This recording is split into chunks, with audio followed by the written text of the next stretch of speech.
జీవితంలో ఈరోజు నాకు ఏమన్నా కూడా ఎంత మంచి స్థాయిలో ఉన్నా కూడా అది నా దేవుడు వల్ల ఆయన నన్ను ప్రేమిస్తున్నాడు కాబట్టి. అలా నేను ఇప్పుడు చెప్పిన ఇబ్బందుల్లో మీరు ఎవరైనా ఉన్నారంటే నాకు తెలియదు. అలా మీరు ఎవరైనా ఉన్నారంటే ఆయన మీ పరిస్థితిని మార్చగలడు, మీ జీవితాన్ని మంచిగా మార్చగలడు.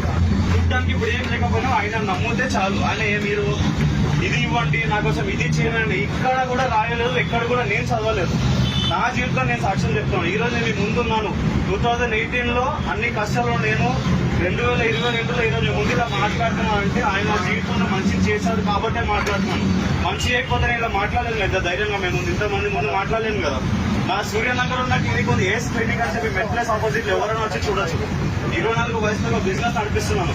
అది నా జ్ఞానం వల్ల డిగ్రీ కాలేజ్ చదివించదు, కానీ ఈ స్థాయిలో ఉన్నానంటే నా ఏసై నన్ను ప్రేమించాడు కాబట్టి.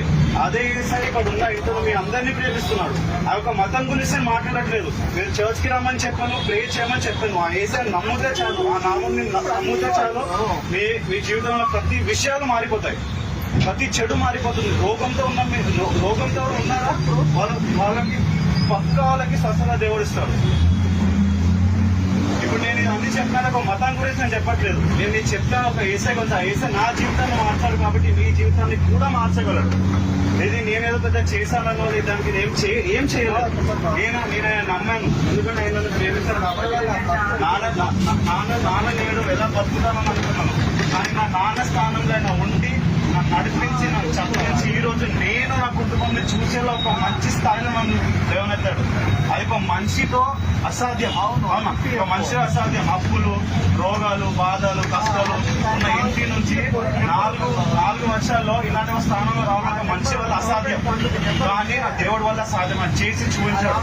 ఈ రోజు నేను మీకు చూపించినప్పుడు సూర్యాసిస్తూ ఉన్నాం. మా తమ్ముడు తన కాకిలా ఉంది కదా, పడుకోలేడు. ఈరోజు తనని చూస్తే తన మొహం మీద ఒక్క ప్యాచ్ లేదు. డాక్టర్ గా నేను చెప్తున్నాను. అలానే వైద్య శాస్త్రం తప్పని చెప్పట్లేదు. మేము కాలేజ్ లో చదువుకున్నది, బుక్ లో చదువుకుని మాత్రమే మేము చెప్పగలం. కానీ ఒక్క లిమిట్ వచ్చినాక మేమే చెప్తాం. మీరు నమ్ముకున్న దేవుణ్ణి మీరు వెళ్ళి ప్రార్థన చేసుకోమని చెప్తాం. ఎందుకంటే మేము మనుషులము, మేము చదివిందే చూసిందే చెప్పగలం. కానీ నా దేవుడు ఆ లిమిట్ ని ఆ సైడ్ వెళ్ళి ప్రవర్తించగలడు. ఏ రోగమైనా, ఏ బాధ అయినా దాన్ని మంచిగా మార్చే కెపాసిటీ అనుకుంది. ఆయన నమ్ముతే చాలు.